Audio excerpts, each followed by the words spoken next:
because I went to a technology high school. Yeah. And one of the technologies I took for my freshman rotation was I took material science, and one of the projects we did was we made ice cream from scratch. We used liquid nitrogen and shit. Okay. like vanilla extract and all that shit. And it came out a lot like this guy's ice cream. Okay. So that's why I was like vaguely nostalgic for it. Okay, I'm gonna switch to the administrative account. I was worried for a second that K-Rose was streaming, but it's the stream from yesterday. Yeah, I was because I got the email today for some reason. And Justin's here. I was about to go in there and be like, Crows, stop streaming. We're streaming now. This is our time. But it wasn't. So, hey Justin, this is the Alex Clown Hour. Yeah, I dubbed the first stream of the day that because Alex just gets to play whatever he wants. It's like the don't give a fuck hour. I mean, nobody gives a fuck about what I play during this hour. Yeah, exactly. So I thought it was funny. I play what I want, Rich. Yeah, I'm rich, bitch. So I'm playing some Super Robot Wars V. TV? Okay. Although X just came out, I believe, the other day. Okay. And, I will have to acquire that. Oh, hold on. I would love to get it off the Steam store, like I should be entitled to, but Americans aren't allowed to buy it from the storefront. Oh, really? There's like licensing issues. Oh, lame. Even though it's 100% in English. Freaking. But I also do own this legitimately for PS4. So it's my right. There's a tier. There's like a high ground on this grid. Well, that area has an actual atmosphere. Oh, okay. We're like transitioning in from space. Oh, okay, because it looked like you were ascending up onto a. Well, I mean, we were streaming before you, K-Rose, probably. Yeah, right. Crows, did you see me? I said hi as I was grinding FF14, and I dropped in, and I was like, "What'd it do, my dog?" Not really, but that was the spirit of what I said. The Alex Clown Hour is about strategy games and shit and robots. Yeah. If you don't like it, you can get out, but don't. Okay, so who... Wait, is this some kind of... No, this isn't restricted to Gundams. No, this is like everything. Okay, so who's in here that is one of my favorites? Like my checklist is like Big O, Ava's, Chamber. Who else do? I have some other Mecha Bros. Well, this game covers, I believe, the first two of the Ava movies. So they show up later on. Oh, okay. All right, I just got the fucking notification finally.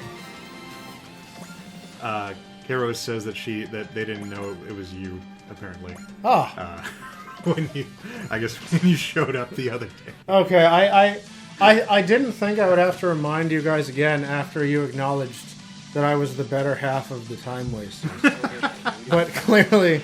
I keep trying to go, K-Rose, but you guys stream at the worst possible time. Yeah. Either when I'm a zombie, or at one time you were streaming while I was still at work. Yeah, honestly, you only catch me because Final Fantasy puts me into long grinding sessions. And so I just see the email and go, oh, yeah, click. I mean, you could play a good game. And then get back to... Well, I'm transitioning to Monster Hunter, don't I? Right. I just have to tie up all the loose ends. Which also has Final Fantasy in it. Yeah. Did you... How did you finish that quest? Did you fight Behemoth and whatnot? I did, yes. Did you just drive off Behemoth, or did you actually do the slay Behemoth? No, I just drove off. Oh, okay. But the drive off has the ecliptic meteor thing, right? Yeah.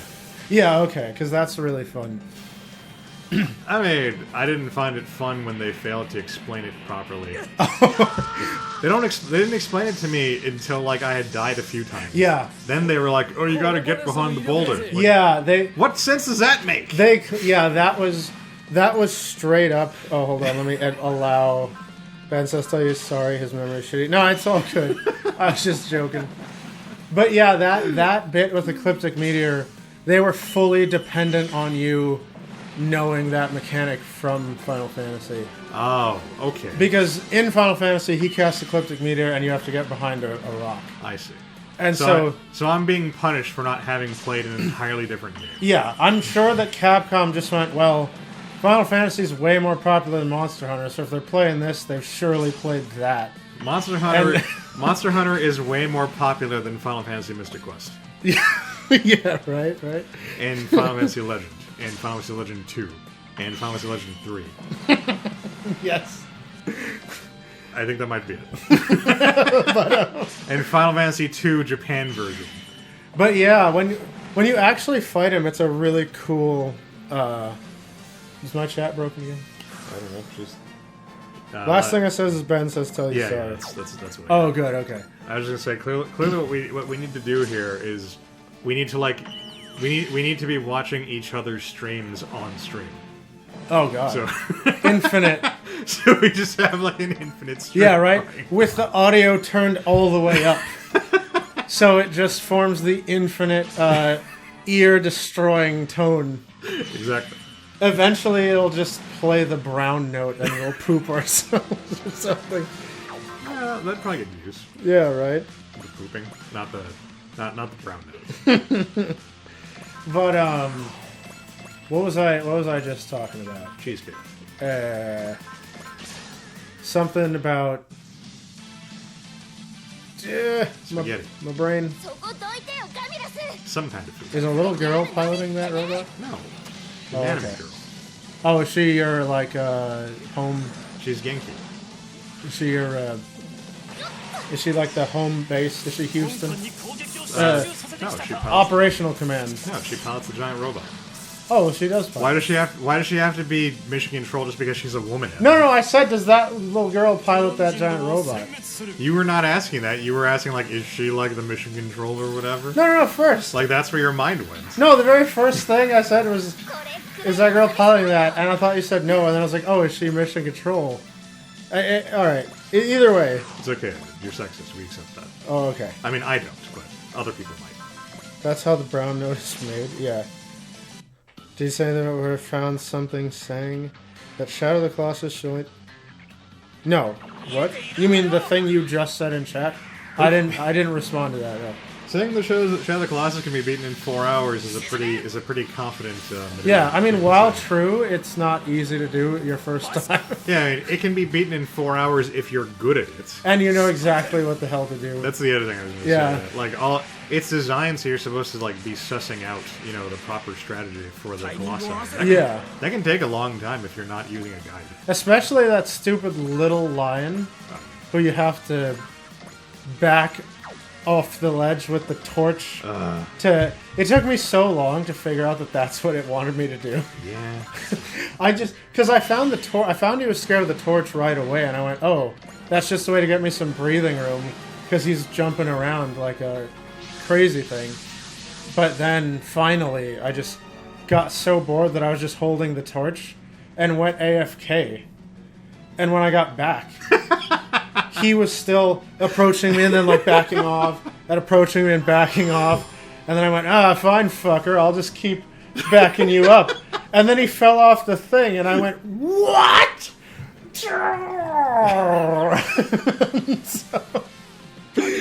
yeah. I mean, that's one way to do it.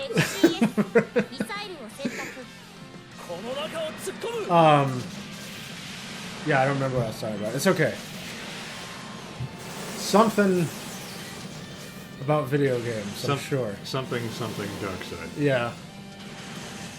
something. The Tenkaichi Budokai. There you go. That's probably right. I wanted to get... Hold on. I want to get actual opinions. Yeah, no, it's not. 4 hours is not your blind first time. No, I think it's a lot more. I think like maybe a 20-hour playthrough is more reasonable. 4 hours is probably the speed run or something. Yeah, exactly. Like that's AGDQ.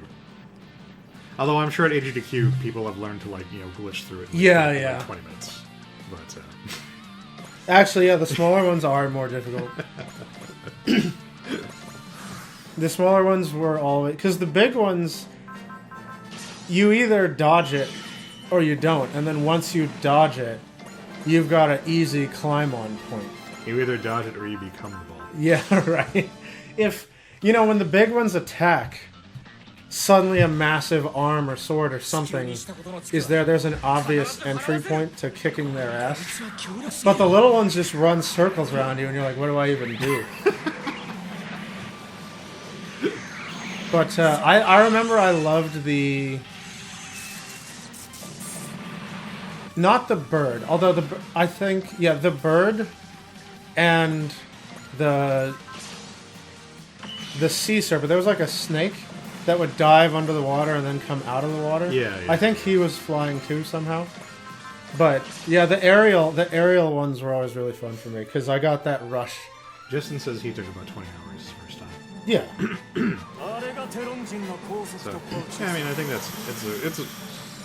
it's a pretty lengthy game. There's not like a lot to do, but the content is pretty dense. Man. Oh, I was talking about Monster Hunter. It came back. But no, I was gonna tell you that. Yeah, they it does depend, but the behemoth fight does depend a lot on Final Fantasy knowledge. Unfortunately, because. And the actual fight gets pretty tough. Well, I tried to use Vanish and X-Zone on it, and that didn't do anything. Yeah, right. And I mean, like I don't have any other tricks besides that. If you actually do end up fighting it for realsies, the secret to beating him is when he's casting Charybdis, throw a flash pod to stun him and interrupt the cast. But I'm master rank. Fuck, I don't need to bother with fucking high rank shit. Yeah, okay. I'm too cool for that. He's actually hella hard, but yeah, if you don't flash pod Charybdis, he just leaves a permanent Kushala Daora tornado on the field to annoy you forever and tank your frame rate. And don't take the Rocksteady mantle in to fight him. I never take the Rocksteady mantle. Oh, okay, you're not into Rocksteady? No. Yeah, if you Rocksteady... I mean, Bebop was the superior Teenage Mutant Ninja Turtles villain. Since it nullifies all knockbacks, it actually gets you killed. Same is true for Kushala Daora, because Kushala puts the tornadoes, and the way the tornado is structured is there's an outside wall of it that just knocks you away constantly, so that you never get to the inside, because the inside of the tornado is just a kill box where you get shredded by damage. But if you're wearing Rocksteady, you don't get knocked back, so the wall does not knock you back. So you can just walk right into the kill zone and die. So, pro tip. Oh, what, you're streaming? No, you don't stream when we stream. Wait till we're done. We need to work out like a custody agreement. Yeah. Man. I mean, we had already claimed Saturdays, so yeah. Tough titties. Also, Crows, the Sandworm one was kind of annoying because it felt like it was going to be exciting. See, the water worm was exciting because when it dove underwater, you got to dive with it, and that was a really cool cinematic moment. But when the fucking landworm dives in the ground, you just hit the ground and you're off, and it's boring. She's probably gone already. Probably. Oh, Ben says I was here first and I will fight you. What? All right, look. All right, pistols at dawn. Just make your streams on Sunday, and then the only time we'll overlap is when I can't make a Saturday. Which is awful. Yeah, I've got the hard life. Hard knock. Yeah, the water worm was great, and the birdie. The birdie bird was great too. Only when you get to say bye bye, birdie. And also the final one, the colossal colossus was really fun just because it was so goddamn big. The big colossus. I mean that's not a dumb thing to say because they actually did have tiny colossi, so it works out. They did. It's like, oh no, it's a tiny giant. It's just like a guy. I mean, I guess if you interpret, like, you know, colossal to be literal in that the actual colossal is a statue. So, you know, I guess if you're using that interpretation, you know, it's just colossal just means like, you know, stone statue. Yeah. All right, bye, crows. Sorry, yeah, didn't mean to spoil that there are small colossi. Spoilers: there are finite colossi. There are also big ones, though, so that's another spoiler for you. Later, guys. Later. But yeah, I'm just clearing out my quest log so that I can leave Final Fantasy with no regrets and then live the hunter life forever. So I took the coward's way out and I bought the potion. Oh yeah. And the cutscenes that they enable you to see. Oh, in your in-room? Yeah, do not prepare you for the expansion. Oh. I had to go look because I watched the last couple of cutscenes because I figured like those were the ones that were going to be most important. Yeah. You know. And Do they let you see the cutscenes from actually being in the dungeon, with Sid running around the base and? I don't believe so. Okay. I mean, I only watched the last like two. Okay, So okay. they showed me having like beaten the Emperor, and they showed me getting the fuck out of the base or the city or whatever it was. Oh, they just showed you. Okay, interesting. Yeah, and but then like I start the expansion and the narrator's talking about like, you know, my friends are gone and I've suffered betrayal and this is the rise of a new Kajigger, and like none of this stuff was covered. What the fuck is that even? None of this stuff was covered by the cutscenes. Wait, I don't know about any betrayal. Is the thing. I had to I had to read up on what happens between between 2.0 and the Kajigger fucking Yeah. Were they talking about Estinian? No, I mean so from what I gathered, there's this whole thing about how like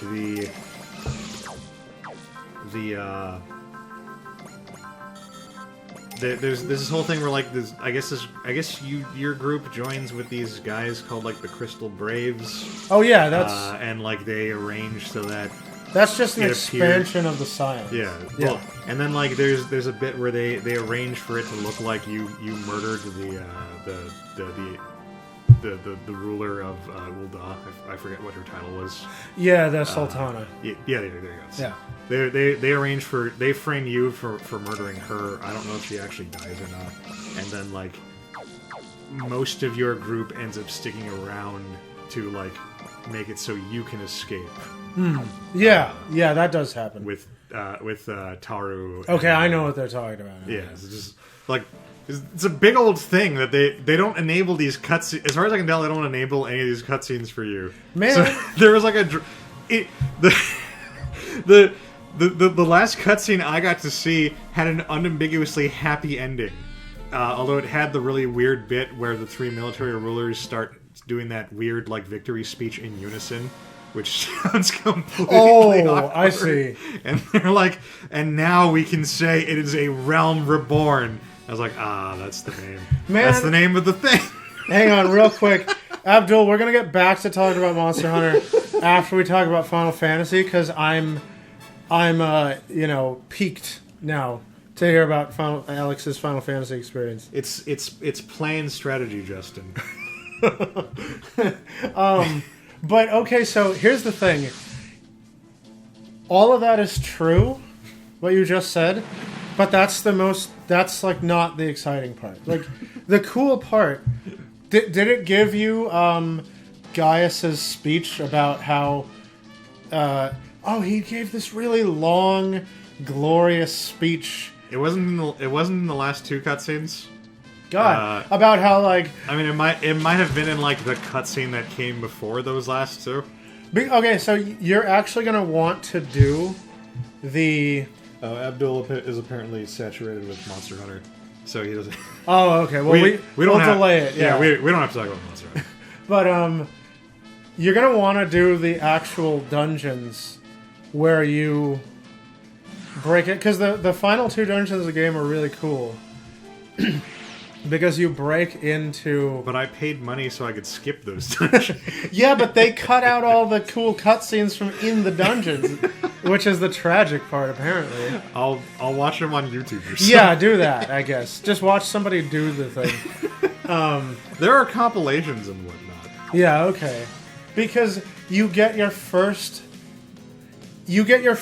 actual plot that matters from A Realm Reborn, which is that,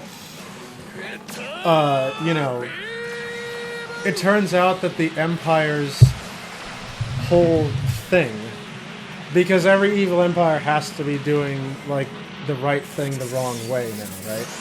So, what the hell is that thing? It's a metal beast. Why does it have a tongue? Because it's an invader. The invaders are beings from space who assimilate like inorganic material. Okay. Well, they consume organic material so they can evolve and become stronger. And Okay. They gather inorganic material and use it to make giant weaponized bodies. That's about to set me off on a huge tangent, because if anyone in here, or maybe even if not, is a huge Magic the Gathering fan, I have, anytime we need a huge tangent about Magic lore, I have a potential bombshell, because one of my homeboys from MTG is coming back, maybe. But we were talking about Final Fantasy.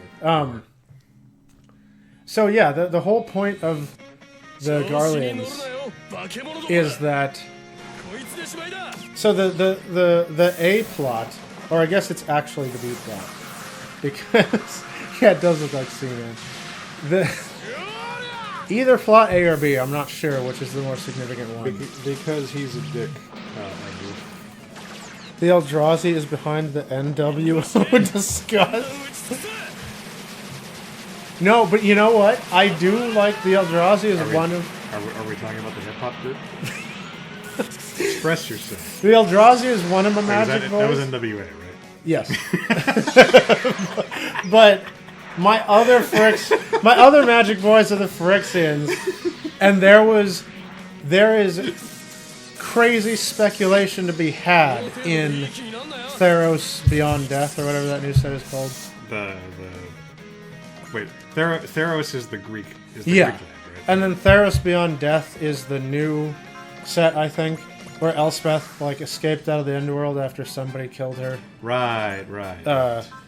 But it turns out that she might have fucked up, and there might be some, oils that ought not to be there on Theros. Some Phyrexian oils? Yeah, some glistening oils. The oil is so glistening. Wait. Okay, Final Fantasy though. Hold on, Abdul. How much of a Magic fan are you? Because you just saying that is enough to set me off.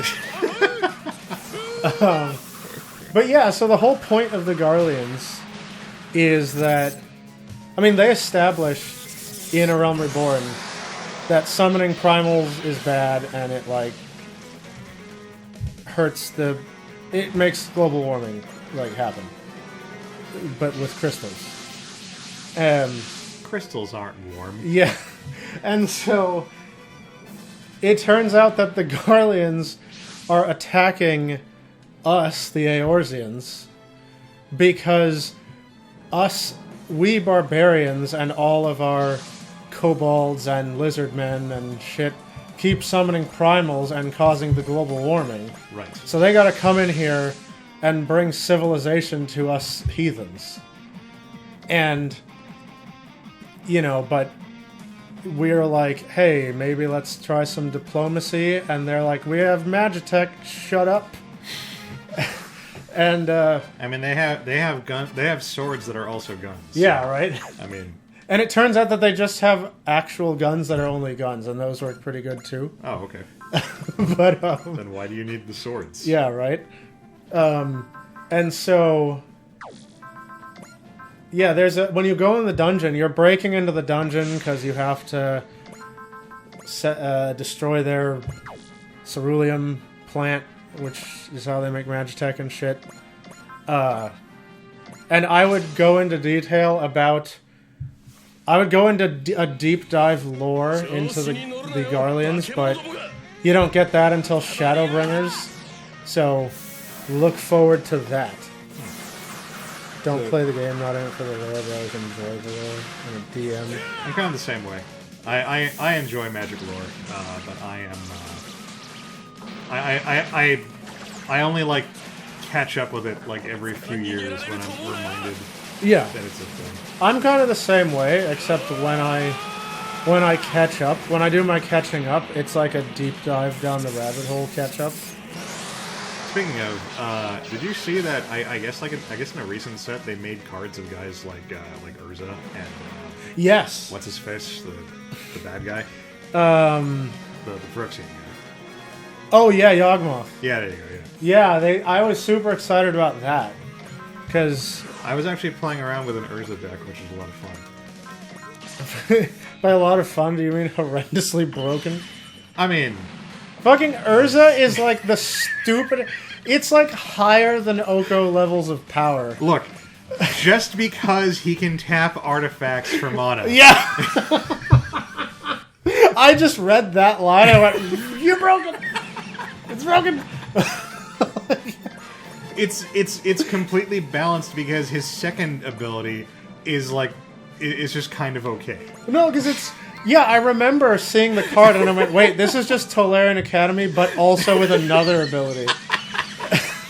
Like, Yeah, but he's only got 4 toughness, so you know he's also like weaker than like a big stompy creature. just he has just enough toughness to be just out of range of like lightning bolts. Exactly. So for maximum aggravation. And he just he has the added handicap of generating a token that grows stronger for every artifact you have on the field. That you can easily produce more of by flickering him. So Yeah, fucking. yeah, it's balanced. He's broke as fuck. Teferi's pretty broke as fuck. I haven't seen Teferi. Teferi, I mean, it's Yeah, I made an Urza commander or I was trying a few different Urza commander decks and I kind of kit bashed one together with stuff I liked, and it's pretty fun. okay. Yeah, like, I mean, Urza. I guess they wanted to stick with the theme of the Urza's block and being horrendously broken. I mean, Urza's supposed to be like one of the most powerful guys. Like, Yeah, he is. in the setting. Yeah. I mean, it was him versus, like, Phyrexia there at the end of OG Dominaria arc. Evan, you might be more equipped to answer this. Yeah, I was getting to I it. don't know what Nephilim is. I don't think I'm cool enough to know that. No, Nephilim is like... There's this creature type called Nephilim, and they're unique because they're like 4-color creatures. And they all have pretty sick abilities because I've never even heard of that. they're a little hard to cast. I'm not sure. I actually don't know about their lore, but... Yeah, I don't know when they're coming back because they were in... There was one in some Commander set, and I don't know if that's a reprint. But the Nephilim... Wait, yeah, if the Nephilim did anything cool, let me know, because I didn't... Because I think they were just weird creatures. They were like biological, like, experiments. It's like, That's been going on in Magic forever. Like, the Thralls were, like, one of the first ones. Oh, is that what the trolls do? Yeah, the Thralls were just a weird Resident Evil experiment because some black-aligned main villain... Basically, the plot was, you know, black mana is really powerful and shit, but it always wants me to, like, sacrifice my creatures. Right. So what if I just made a species of dudes specifically for Samurai. wanted to, who got joy out of being sacrificed. And so the thralls are just these weird little mana batteries that, like, they want to grow up to be sacrificed, and then they give you, like, more mana than you're supposed to get or something. I see. Weird like that. Hey, Thomas, what'd it do? Because I've seen them in older sets, but my introduction to Thralls was in the Return to Ravnica. Oh, okay, yeah. Because Orzhov uses Thralls. I don't think they sacrifice themselves. I think they're just cheap. I think they're just cheap creatures that carry the extort mechanic. Yeah, okay. Because originally I forget what set they were from, but originally they were creatures. I've seen them in pretty old sets, so I guess they were from Ravnica. Yeah, they are, and they were all creatures that had a sacrifice ability. Like, here's a creature, but if you sacrifice it, they discard a couple of cards or something. Or here's a creature, sacrifice it. It was fitting in with the lore of main villain needed a lot of shit to sacrifice. Well, Orzhov uses them to extort people. Okay. So I guess they walk up with like knives, like, "Hey, buddy, Wait, do you they? need some protection." Are the Orzhov thralls those big beasts with the golden masks, or is that something else? I think that might be like some kind of subspecies, but they have regular old thralls, Oh, like those. which are just black. They're just black colored. Are they like basically a weird little face with arms? Yeah, it's a little like demon monkey looking thing. Yeah. And it's like a one cost like 1/1 creature, but it's got extort on it, so you can use use that to help get your little leech life from your them. little scheme going. What is it? Extort like steals a life from them? It's when you cast a spell, you can pay an additional 1 mana, 1 red or black, 1 white or black mana. Oh, so like leech a life. Yeah, to take 1 life. Oh, okay. It only triggers once, but it triggers for every instance of extort you have. So once you have a full field of extort stuff. Oh, then whenever you play a guy, you can Exactly. pay extra Exactly. to like. Okay. But yeah, no, so the last, like one of there's a few. I've never been a sort of tribal oriented guy in Magic, and that just comes because I'm a dinosaur that played before tribes were even a thing. It's because you have no soul. Because tribes are fun, there was always elf decks since way back when. but they had the best tribe, the rat tribe. Back then. But tribes You first. you could do the whole rat deck. That one rat card. Yeah. But you don't have the card limit on. And your whole deck is that Yeah, rat. that's the best kind of tribe. But yeah, the first time Creature Synergy came out was like Onslaught, and to me it was. That's the thing. You can tell when I played Magic because when tribalism stuff came out in Onslaught, I went, "Oh, that's weird." So this guy gets bonuses for having more guys of the same type. Like, why would you build a deck of all the same like type of guy? Yeah, I don't. why ever would you want the synergy? Yeah. So. You're like those guys.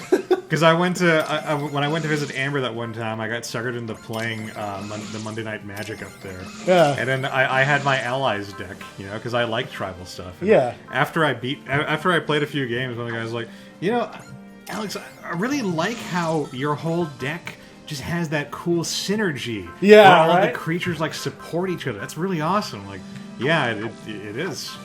Man, Because everybody there had net decked the exact same deck. you know what? I was cool. I was a cool kid. I was a hipster. Okay? Before tribal was a thing. See, we had to make our own synergies. Back in my day, we made the synergy ourselves. And like, so I had my synergy was fucking Squirrel Nest plus Opposition. That sounds fun. Opposition lets you tap a creature to tap a permanent, and Squirrel Nest taps the land to make a squirrel. So I just get increasingly more annoying over time. You didn't have that elf hermit that brings a bunch of squirrels to the yard? Once that came out, I put that shit in there because that was amazing. But I was cool. Press X to doubt. Yeah, push it. See what happens. But Yeah, no, my first technically tribal combo was Standardize, a spell called Standardize, and a spell called Peer Pressure. Thomas push X. That's right, Glasshail. And Standardize turned all creatures on the board into whatever type you wanted. So I made the game my tribe of choice. And Peer Pressure says, pick a creature type when you cast a sorcery. If you have more creatures of the chosen type than any other player, you gain control of all creatures of that type. You always come up with dumb bullshit like that. So it was a massive swing. So I was playing Squirrel Nest, which just taps a land to put a squirrel. It's a 1/1 squirrel. It doesn't hurt very much, but I get a lot of them. And then I would cast Standardize and name the stupidest creature type I could, like Patrick Star or whatever. All creatures on the board are Patrick Star type. And then Peer Pressure, because I have more Patricks. All of yours come over to my side. And it was a huge swing because I gained control of everyone's board at the table. That's ridiculous. And then they were just like, fuck you, Evan. You're a terrible person. But, I hope you die. but so, yeah, but all that whole tangent was to say, I'm not a huge tribal dude, never was, because that's not how I was raised. But the two tribes I care about, well, three. The Eldrazi came out and I like them. The three tribes I care about are the and the slivers. Yeah, are the Slivers, the Eldrazi, and I'm just counting Phyrexians as one, even though they're, the creature typing on the card. They don't have a creature type. Yeah. But I mean, arguably they should have had. Yeah, right. That would have been cool. At least by this point. Because they retconned everything to be like human cleric or human whatever. They could have been like Phyrexian cleric or. It's kind of weird it's kind of weird they never got an official tribe. Or like Phyrexian dog or something. Yeah, that would be awesome.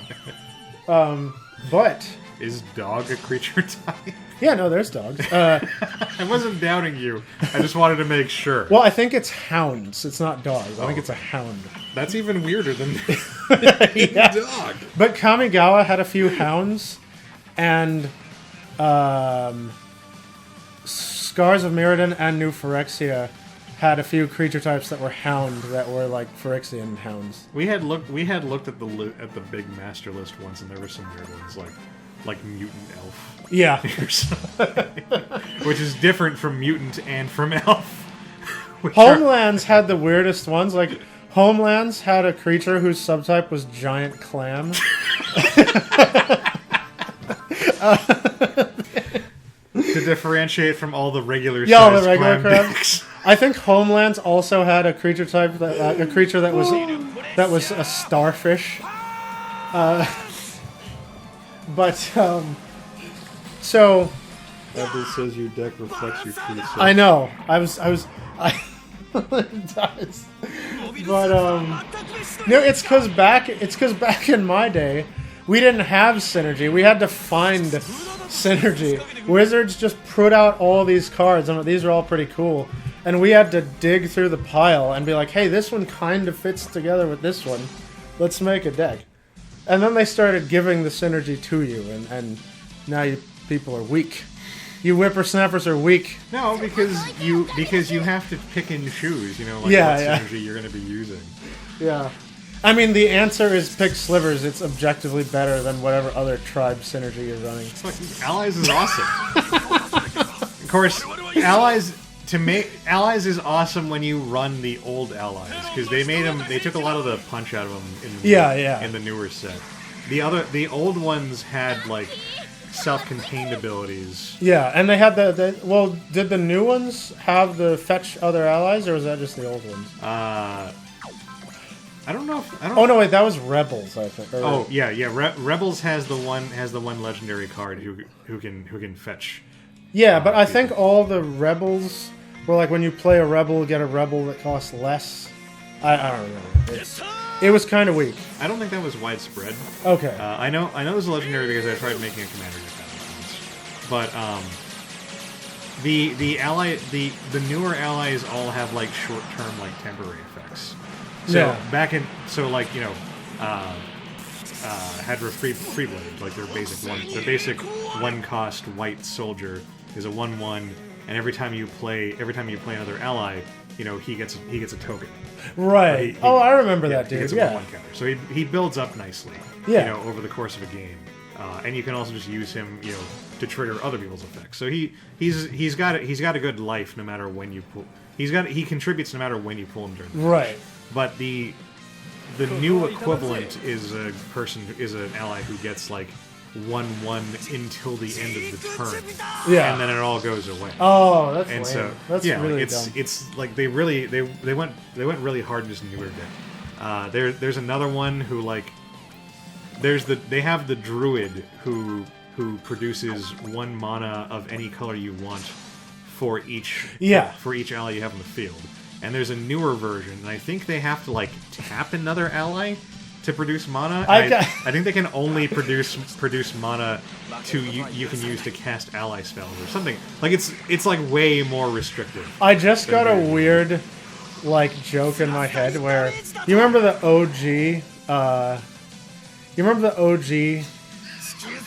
fucking In response to your shit about the synergy, Abdul has said no because we don't have fun.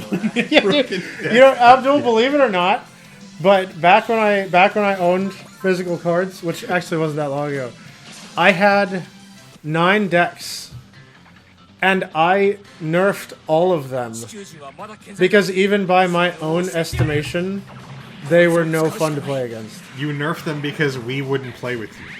Okay. Well, I don't know. Well, although it wasn't just you. Let's put it that way. Although that does remind me that I was trying out a deck on Forge. I think it was last night, like really recently. And then I played against a randomized deck that had that card. What's it called? Like Opalescence or whatever, like thrown in. Oh yeah. And I was like, oh right, Evan made a broken deck built around. Yep, I did. Thankfully, that deck wasn't optimized. Was it just using it the way it was intended, where you play Opalescence and you swing with a couple of your enchantments? Well, it wasn't a commander deck, so like they didn't even have any. I don't even think they got to play any more enchantments before I won the game a few turns later. Oh, okay. So, yeah, I don't really see the point in putting Opalescence in a commander deck. Yeah, it's unless you're gonna make like the entire deck play. But even then, you'd have to draw the 1 Opalescence. So, yeah. I mean, Commander's dumb because it's so consistent now because there's just so many tutors and they won't fucking ban any of them. But like, it's whatever. I mean, they're working their way through school. Yeah. You can't hold it. But say what you want about my broken decks, but to use Goblin. You don't like Goblin Game? Goblin Game is legitimately fun. What is Goblin Game? I don't think I know what that one is. Goblin Game, sir, says it's like it costs 7 or something. It's prohibitive. It's kind of bad, but it's really fun. So, and I will get to you after I tell about Goblin Game. You're wrong. I'm the kind of guy who would play Scheherazade, Justin. I was gonna make a Scheherazade, but Goblin Game says. Yeah, actually, before you go on that, I figure we might as well float this now because we have some Magic players in the chat. Oh yeah.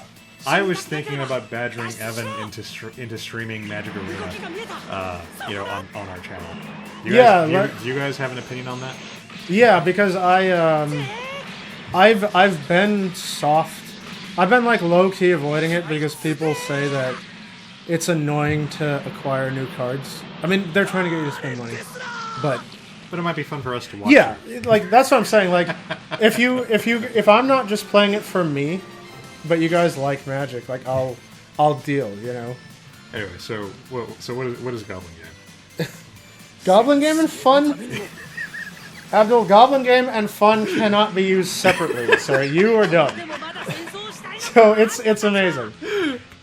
So it costs like 7, and it says everyone stops playing Magic for a second. We're gonna play the Goblin Game. Okay. I already hate it. I hate any card. You don't like cards. You don't Yeah. like Magic cards that say, "Hang on, we're gonna stop playing Yeah. Magic for a second." Anything that has a sub game involved is already stupid. So it's like, okay, everyone stops playing Magic. We're now playing the Goblin game, okay? So everyone go around the room you're in and find X objects, however many objects you want. It could be anything. Coins, this piece of paper, like a mouse. You know, you can try to trick people to because the game is it's a game of chicken, basically. Like, you know, chicken, where the cars go at each other? Yeah. It's a game of chicken, and you can try to trick people by having, like, this drink cup be one of your objects, and it's really big, so you can't, like, carry that many. You know, but maybe you have also a bunch of coins. Anyway. So everyone go around the room, find as many objects as you want, and you count them. Right? Then, when everyone's done, you all come back, and you turn out your pockets, and see how many objects did you hide. Okay? Everybody loses life equal to the amount of objects that they have chosen. However, the guy that bitched out and has the fewest objects loses half of his life total. And then loses the amount of objects that he had. And then you go back to, like, playing Magic together. That sounds stupid. It's so cool. But I would love to know if there are any tournament stories involving goblins. There are not. Because what are you going to do? Like, the tournaments are at a table and there's, like, judges. And then based on things like what happened with Chaos Orb. You bring, like, a bag, like a baggie of, like, glass beads or something and, like, dump them on the table. No, because you know like, Goblin game, go! You know what's going to happen is, because nonsense like Chaos Orb was allowed to fly before there were rulings, some guy's going to be like, okay, Goblin game, alright, I choose, like, this many objects, and it'll be like the objects you choose are cards from your opponent's library, and you're like, I choose these 10 objects. Like, I hadn't even thought about that. And then it's gonna be like, Judge, what the fuck? Well, there's no ruling on it yet, so I guess whatever. You know, it's allowed to happen. Actually, isn't there a rule about, like, not touching your opponent's like cards or something? Or yeah, I think I know some games usually have a rule like that. Yeah, I think the ruling on that is you're not allowed to touch your opponent's cards unless they give you permission. Yeah, or something. Because if you're gonna go that route, like, you don't even need to wait for Goblin game. You can just grab someone's cards and just tear them out. Yeah, but you're like, what are you gonna play now, bitch? But the two loopholes you could go with are, you know, at the beginning of the game, you're like, hey, can I see a graveyard? And they're like, okay. Say goodbye to Exodia. Yeah, and they've already given you permission to touch their cards. It's like, Goblin game, I've got permission. You trick them into going on a cruise ship. You trick them into letting you see your prize cards, and you throw them overboard.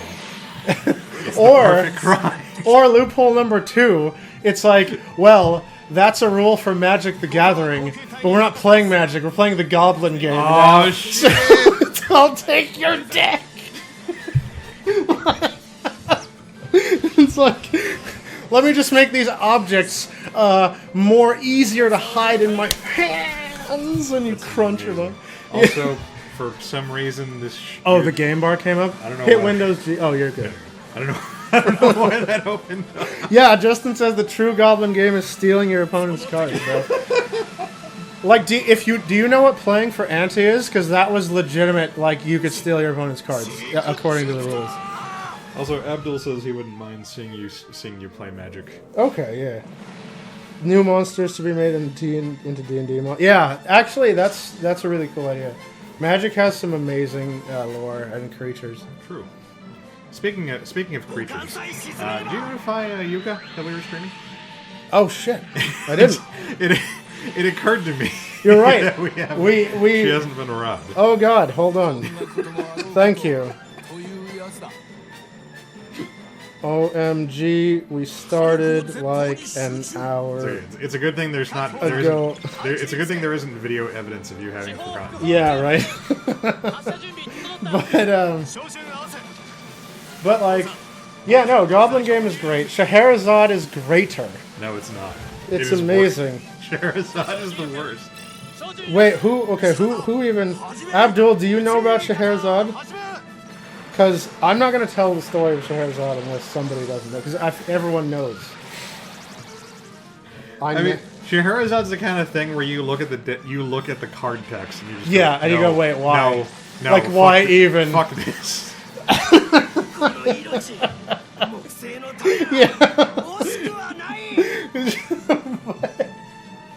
Yeah, there was. I believe. I could be wrong. It's like the kind of thing that they would do in Yu-Gi-Oh! Yeah. Like the bullshit that no sane person would ever do in a card. Yeah. Would make a card out of. But it's real and it predates Yu-Gi-Oh! Oh, great. Abdul doesn't know what Scheherazade is. Oh, Okay. Brace yourself. So, Scheherazade, this card costs, like, it's so expensive now, and I'm so mad that I had already sold mine before they apparently spiked in value. Because I guess now it's like a curiosity piece. well, a weird shift happened where people saw Scheherazade. At first, people saw Scheherazade and went, this is the stupidest thing ever. I'm never going to play this. And the value was shit. But then I traded them or something. But somewhere along the line, people just flipped the D-bag switch and went, Scheherazade, this is the stupidest thing ever. I have to play this. And now it's worth like $100, no joke. Like, if you have Scheherazade, sell that shit. But Scheherazade, yes, I'm sorry, Yuka, I forgot to text you. So Scheherazade is it's white sorcery. What you do is, as soon as the spell resolves, you end your current game of Magic the Gathering. You put the cards in your hand down and your graveyard aside. I think it says like you don't exile them. It says put it aside. I believe it's put on because it's an old card, so they didn't know about exile. Yeah, exile wasn't keyword. Yeah, it just says put your hand and graveyard and board aside. Shuffle your library. Draw a new hand of 7 cards and commence a subgame of Magic the Gathering with the remaining cards in your library. Starting as if you started fresh. Everyone's at 20 life again for this subgame. It's a new whole game. Yeah, Justin. Just with a smaller deck. Yeah, let's play another round of Magic is what it is, Justin. And you play a full-ass game, and then at the end of that game, whoever lost the subgame loses half their life in the main game, which you return to after the subgame's over. Yeah. And then you play another game of Scheherazade when yeah, and when the next card comes. And if you have 4 copies of Scheherazade in your deck, you're playing for a long time. Well, because I don't know why. Because on the one hand, it's a interesting way to potentially deal a crippling blow to your opponent, like lose half their life. I mean, it's certainly demoralizing. But on the other hand, you might as well just have played the game out and done half their life with attacking them and stuff. But that wouldn't make you a dick. Yeah, right. So, like, and being a dick is the real goal here. That's also why the prices surge. Yeah, because people realized they too could be dicks. Yeah, well, see, that's all I used it for. Because when I had this, I had a deck based around Scheherazade. I like that Abdul's response is, but why? Yeah, I had a deck based around Scheherazade, where there was a lovely... Of course you did. There was a lovely artifact. You piece of shit. There's a lovely artifact from, I think, the Mirrodin block? Every time you have to talk about how an artifact breaks the game, it's from Mirrodin. Yeah, well... I'll tell you here. I mean, you specifically. Yeah. Because that's where you get all your bullshit from. Sidebar, the most broken sets in Magic are Urza block, Mirrodin block, and New Phyrexia block. And New Phyrexia is like the cream on the broken cake. Besides Vintage. Vintage is actually broken, but nobody can afford that shit. Okay. Of shit that people can afford, New Phyrexia is the cream of the broken crop. But, back to Mirrodin, because that was really broke too. There's a lovely spell called Panoptic Mirror. It was also the set that saw the imprint mechanic happen. Ah. And the I was trying to remember why I knew that card. the broken card of that set what says Isochron Scepter, where you could imprint an instant, And then copy it. and every time you tapped the artifact, you'd cast a spell. So it didn't take people long to figure out that if you put a boomerang on there, you just keep returning their land to their hand every time they put down a land. Whatever, boomerang. And then they're done, yeah. So, the same reason why they made One with Nothing.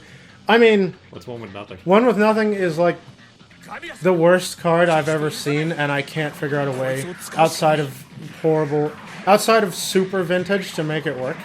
One with Nothing is 1 black for a sorcery. And get this. Are you ready for this effect? Yeah. You discard your hand For one? for 1 black. Why? For the low price, you can discard your whole hand. That is all it does. Wait, you discard You your do hand? it. Yeah, you discard your own hand. I mean, I'm sure somebody found a way to make that. That's the thing, useful. like, in Vintage, because the thing is, in Vintage, the graveyard is just a place to put your card when your hands start to get sore from holding it. But in every other format, you can, like, even if you have a card that gets stuff out of your graveyard, you discarded that card along with the rest of your hand. All according to Keiko. Yeah. So, okay. I mean, there was that. Fuck. There was a newer mechanic. I think it was from that that Innistrad set where the Eldrazi were also there. Where like if you Shadows have, over Innistrad. Yeah. No. The newer one. The one when they printed the new Emrakul. Oh yeah, Moonrakul. Yeah. Yeah. Okay. I think. But there's a new mechanic that came out, I think, in that set where if you have like X amount of card types in your graveyard, then something happens. I think most of those cards get like a big buff or something. Okay, yeah. If you're talking about Threshold, that's actually a hella old mechanic from like Odyssey. It wasn't Threshold. Okay. It was called like Madness or something. It was Madness is like whenever you discard a card, you get. I mean, it was yeah. It was a name like that to reflect like the insanity that's being spread around. I gotcha. But the cultist cards and whatnot have. Yeah. And like some of the like mutated Eldrazi like things. Yeah. Had that card as I recall, or had that effect as I recall. But I mean, that's the only thing I can think of. Because even things that have like flashback or like entomb or whatever, like Yeah. you would want to play them. Yeah, and you need enough land to play the flashback. Yeah, it costs more to play flashback. Yeah. So, but there was my lovely deck. There was a card called Panoptic Mirror, which, like the Isochron Scepter, you could imprint a spell. The Isochron Scepter was busted because it cost 2, and all the broken ass instants and shit cost 2, like fucking Counterspell, Boomerang, fucking some shit that blinks. You could use beneficial. Anyway, Panoptic Mirror costs way more. It costs 5, but you can imprint any spell on it. Not an instant. It could be a sorcery or whatever. And every turn, during your upkeep, you could choose to play the imprinted spell that was there. So what happens is, this is special. What happens is, I play a Panoptic Mirror, I imprint Scheherazade. Okay? Next turn, okay? I think at that point you're literally Magic Hitler. So, Like Yawgmoth is no longer the greatest villain. Right. It is you. so this was in my blue-white control deck, which had no win condition. The only condition was to stall and like lock down the game, so nobody could kill each other. So, my upkeep comes, and I play Scheherazade, which is imprinted. So we start the sub game. We set that aside. Right. Then we start the sub game, and in the sub game, I imprint Scheherazade onto a Panoptic Mirror. You son of a bitch. And now we're playing a sub game of the sub game. You've gone too deep. And Why would you print Scheherazade? And so You see what I have to deal with, Abdul? the goal of my deck was to have all 4 Scheherazades imprinted on all 4 Panoptic Mirrors, each in its own subgame. And so when we finally were in the subgame of the subgame of the subgame of the subgame, and I didn't have any more Scheherazades. Do you even have? Are there even enough cards in the deck? Well, no. That Well, no. That's the thing. Inevitably, the libraries were so small that the subgame would end by somebody just decking out and drawing their last card. Okay, so when somebody drew their last card, they lost the 4th layer subgame, which means they lost half their life in the 3rd layer subgame. But guess what? That means we're on subgame layer 3. Okay, and somebody has only lost half their life, which is 10. You have a massive advantage. My board, no. My board that we set aside from subgame 3 comes back. Along what comes back is Oh god. a Scheherazade imprinted on a Panoptic Mirror. Oh god. So, subgame 3, we take one more turn. We're back to subgame level 4. Somebody decks out. Somebody loses half their life in subgame 3 again. Imprints goes back. So we finally, thankfully, the cutting in half life effect is rounded up. All right. So you can't just sit at 1. So we play like 2010 5. I think the other guy's gone home by this 3, point. 1, 0. So we play 6 subgame 4s. All right. Which means somebody finally loses subgame 3. We're gonna stop talking about Magic right now, Thomas. Don't worry. Oh, sorry. Okay, Evan just got the opportunity to talk about one of his bullshit decks. Yeah. No, I was actually going to talk about the sick Phyrexian reveal in Theros Beyond Death, but I'll wait a couple of streams for you. We'll do that later. I'll give the Magic Talk a break. But that was one of my favorite decks because I didn't actually win. Everyone else just had to leave for the night. And we would just, I'd keep a tally, and I'd be like, okay, congrats, gents. We were on, subgame 5 of layer 2. Good playing with you. GG. And people just would lose hope and walk away from the table. And that was my Scheherazade deck, and I loved it. And that's the worst thing. It kind of was the worst thing. Alright, sorry, Thomas. Didn't mean to. I take it you're not a... He mentioned earlier that he doesn't play. Oh, okay, my bad. And that's fine. Yeah.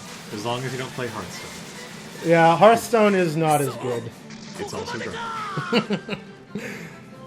But, no, I do have to get back to the Magic Talk, but I'll give you a break because I'm so excited about this lore bomb. And hopefully Abdul will still be around for that. If Abdul's not here, then no one will care. So it won't happen. I mean, I'll care. Oh, okay, well, then it's gonna happen. Are we... Okay, so I guess we're... After we finish this battle... Oh. Wow, like that 10 minutes. Yeah. I think I think your Scheherazade story ate up that entire It kind of did. Like, time flies when you're talking about anti-fun. Oh, man. And I mean, that deck was anti-fun, and like that was the point. But I will tell you this. I have never, nor will I ever, because what's actually anti-fun, even by my standards, is fucking counter magic. Just like permission decks. Evan, you're on the cusp of starting an entirely new No, conversation. I'm not. I'm in control. I'm in control. But yeah, you're gonna drive Thomas away. Counter magic is not fun, and it doesn't. At least I let people play sub games of magic. Okay, Fiat, we're done. Yeah. No more magic for right now. Yeah. I've got your back, Thomas. Okay. So how's that in Monster Hunter, eh? Now you're gonna make Abdul leave. Right? Yeah. We have to figure out what won't trigger the chat. Yeah. No, I'm gonna be playing Monster Hunter, like, I'm gonna be starting it in the next few days, partially because I gotta wrap up some FF14 loose ends, and also because money's kind of tight because I just had dental work done. Oh, you still haven't started Monster Hunter? Nah, because, like, $40 is... I can afford it, but I'm inclined to not spend it faster than I have to. You didn't pre-purchase, bro? No. What kind of gamer are you? Because the only reason I was going to pre-purchase if I was going to get the Ultimate Masters Digital Deluxe Edition, and I figured I'm not doing that. So, like, I got the deluxe. Oh, did you? I wanted the layered armor. I saw the layered armor, and it wasn't that cool to me, so I was like, I'll pass. Well, I was on the fence about it, but you can change the color tinting, and you can also mix it with other layered armors. Oh, can you? So yeah, so I mixed it with the harvest armor, and I made like a Dark Souls kind of character. Oh, that's and cool. I also tinted the because it's like way too bright silver, like by default. Oh yeah. So I tinted it darker, and I have a neat looking like Dark Souls kind of character, and I'm pretty happy with that. I mean, I'm also highly discouraged from how is all of your suits dodging literally everything? Because I have them all sitting in this command field, which is very strong, and gives me a big dodge bonus. Oh, cool. Also, because smaller robots have an inherent bonus of dodging against larger objects, and most of what I'm fighting are giant ass battleships. Huh. So the only three guys who really have trouble dodging any of this stuff are my super robots. The Gundams will like dodge everything. Also, because because my dodgy guys are all piloted by ace pilots who have really good dodging. Oh, okay. It won't be until later when they inflict like the really crappy pilots on me, and I gotta bring them along because, like, I guess the cast of Double Zeta Gundam doesn't have anything better going on, so Dan Presser just sticks them in missions and goes, deal with it. And then I die on one side. Yeah, I don't think you've been hit yet. Not my real robots, the small ones. Oh, okay. The big ones do get hit. But yeah, I'm not super inclined to buy like layered armors aren't that much of an incentive for me because since forever ago I've just been like modding my appearance. So like I basically just use a mod that makes every armor layered armor. So I just pick what I want to look like. I see. And so I'm like, with this luck going on, try playing XCOM. Well, Right? this is also on a second cycle, so I have enough money that I can give all my guys more upgrades, a few more upgrades than they would normally have by this point normally. I don't go whole hog because I'm always the kind who gets worried that I won't properly ration out my money if I spend it all too liberally in the beginning. So I'm not maxing out my characters, but they are a bit dodgy. Real quick, Alex, what letter of Robot Wars is this? This is V. Because I just Like, it's very easy to follow them. So starting back. The first when this nomenclature first comes up is on the PlayStation, where we start with Super Robot Wars F, which is followed by Super Robot Wars F Final. Okay, wait. So F is for first. I get that. That's the first one, right? No. That's actually like the sixth game. Oh shit. F. I don't actually know what F stands for. I thought it was Final until F Final came out. Oh, okay. Which is a direct sequel to F, and you can import all your stuff. Fantasy Final. Anyway, no, that's EX. Oh. EX is the game that has all the fantasy games. Okay. Anyway, F and F Final are followed by Alpha. Alpha is not Super Robot Wars A. Okay. Super Robot Wars A is entirely separate Super Robot Wars, and so that goes Alpha, Alpha Gaiden, Alpha 2, Alpha 3. Oh. And then we move on to Impact. I just asked because I just saw a thing come up that. So I'm a fan of Index and Railgun, and they're mad popular because there's so many anime now. There's Index 1, 2, and 3. There's Railgun. There you go, Abdul. See, somebody got hit. Right? They just have a barrier. Also, the Yamato is like the most broken battleship in the entire series, so it can actually dodge, which it shouldn't be able to. But there's a shitload of like Index and Railgun anime to the point where now they've just started using like just random letters. Because I just saw a thing that said that It's 0 damage because the Yamato has a wave motion barrier, which gives a flat damage reduction, which combined with the fact that its huge size already gives it passive damage reduction, on top of the fact that it has really high armor natively, means that it takes very little damage from early game enemies. That's also why they end up taking the Yamato away from you for like 20 stages. oh no. A little ways after this one. It's like it's a nice little taste of power, and then it gets replaced with far inferior ships. Oh But god. yeah, I don't believe anything in the early game can even scratch it.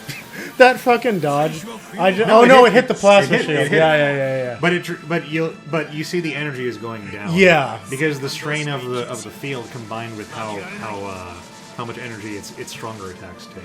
means Yeah. that you need to be a little careful with how much energy it is. Fucking that like 99% miss rate. Flat cannon just blew up. I mean, it was already on the verge. Yeah. No, but I just saw this article that You can actually, for funsies, I actually set things up on my last run, so I actually soloed the entire last stage with the Yamato, almost in a single turn. all right. I was very careful with the way I rationed out like bonus turn abilities. It was pretty fun. Oh, you're skipping like the animations for these guys. I mean, just because we've already seen Yeah. this. Yeah, I want to move things along. We're already a little over time. Anyway, yeah, no, I just asked you about the lettering because I just saw that Toaru Kage... But I was going to say, so the 3 most recent games, and the perfectly logical ordering for those is Super Wars V, Super Wars X, and Super Wars T. So, 5, 10, and tremendous. Sure. No, but yeah, they just announced, Toaru Kagaku no Railgun T. So, Which follows S, right? yeah. At least it's the next letter of the alphabet. Was there actually an S? Yeah, there was. I was joking. No, but everyone thought that S was going to be like a standalone thing. But no, they have a T now, so. Is that I think Sailor Moon had like Sailor Moon R, which was followed by Sailor Moon Super S or something. Yeah, like it that. did have R and then Super. It's mini Majin. Well, that's great. Majin. It's like it looks like. Tiny. Hey, you see somebody got hit. Yeah, right. It's not. It's all in your head. That nobody gets. I tried playing FTL Justin a little bit, but it got kind of annoying. I really like it. I still like FTL. And also see this guy has a 100% chance to hit this guy. Holy shit! A mobile suit was hit. Yeah. I still like it. I still like FTL. It wasn't a mobile suit.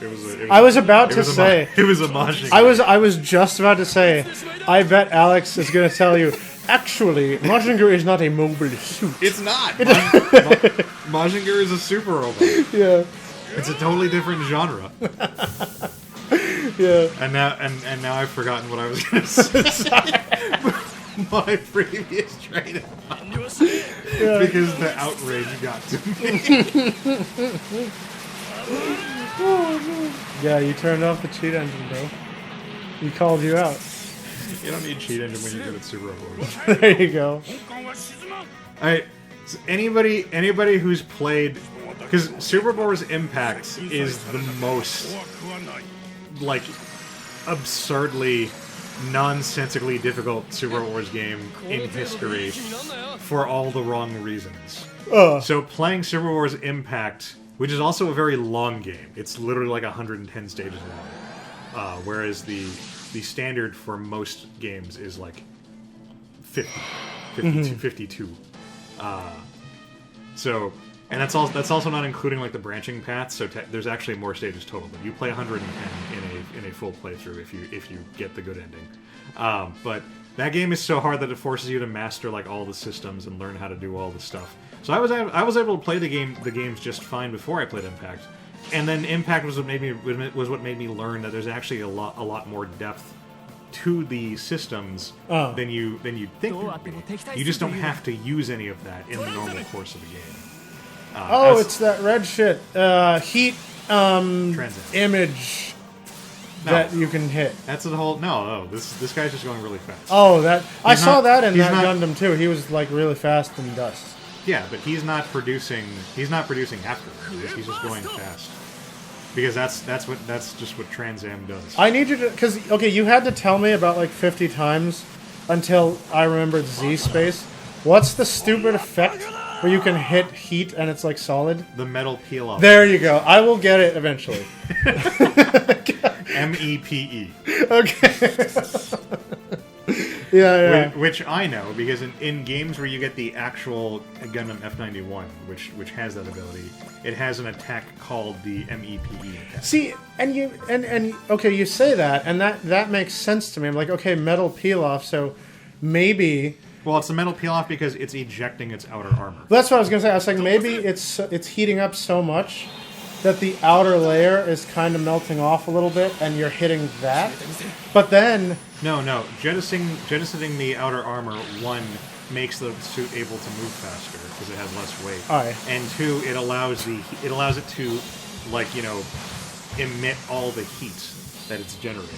Okay. So that's what makes the after images. Okay. I was looking for something that made them like solid. And I thought maybe it was like a piece Heat of makes it solid. Okay. That's how heat works, Evan. Okay. God. No, but Why is this so hard for you to understand? But then I just laughed because you were like, it jettisons the outer armor so it's faster because it has less weight. But then I thought back, and I've only ever seen that used in like space battles where weight isn't a factor anyway. So I'm like, are you really getting faster, or are you just trying to like look cool? I don't get twinked in. I don't get rolled in every single game, Justin. It was like 2 or 3 games. I haven't heard the term twinked since freaking World of Warcraft vanilla, like World of Warcraft actual vanilla. Because we invented it in EverQuest. Oh, was it from EverQuest? I mean, that's the first time I ever heard. Oh, okay. People would transfer equipment from their higher level characters to lower level characters, and that character would be twinked. Oh, okay. In WoW, it referred to deliberately staying at a certain level because PvP was sectioned off by level, bracketed off by level. So one arena would do matchmaking from anyone level 10 to 19, then 20 to 29, then 30 to 39, and so on. So people would pick their bracket that they liked, level a character to, like, let's say 19. Mm-hmm. So they're at the top of the bracket because they're level 19, and then they'll farm all those low-level dungeons. You know how low-level dungeons will have a rare drop, but it doesn't matter that much because you're immediately going to level and it'll be obsolete? Right. So they deliberately stay at 19, find all of the super rare drops for level 19, so they were the most overpowered 19 there ever was, and then not level. And just stay at level 19 and terrorize that bracket of battlegrounds. I see. And that was twinking for them. Well, that's spelled Smurfing. Oh, okay, yeah, you're right. I had to approve Abdul's shit. He can't yet, Abdul, because they actually explicitly say in a dialogue, I think it might be after the stage, that the quant is currently incomplete. He and Tiaria, I think is the other guy's name, got teleported away from their home universe while they were in the process of testing their new quantum bullshit. So he doesn't have the ability to talk to the entire battlefield yet. That happens in, like, stage, like, 45 or something. I like that massive gun was fired by an actual little gun trigger on the inside. I love that. I was just like, wait, why isn't it just a button or something? Well, why else would it be called the wave motion gun? gun? Yeah, I like it. No, that's stylish. I quite like that. That's you do it right. Can't Setsuna just do his shit and everyone in the battlefield suddenly understands? I just explained that. And okay. That's why I was making that little talk. Oh, okay, cool. Anyway, we are done with this for the moment. The Alex Clowning hour and 20 minutes Yeah, right? is over. So we'll be moving on. We'll see we're going to get into our regulars. We'll see you guys. So, YouTube might not tell you we're back. Just keep hitting refresh or something. Or just, chill on our channel page. Yeah. We'll see you guys. All right.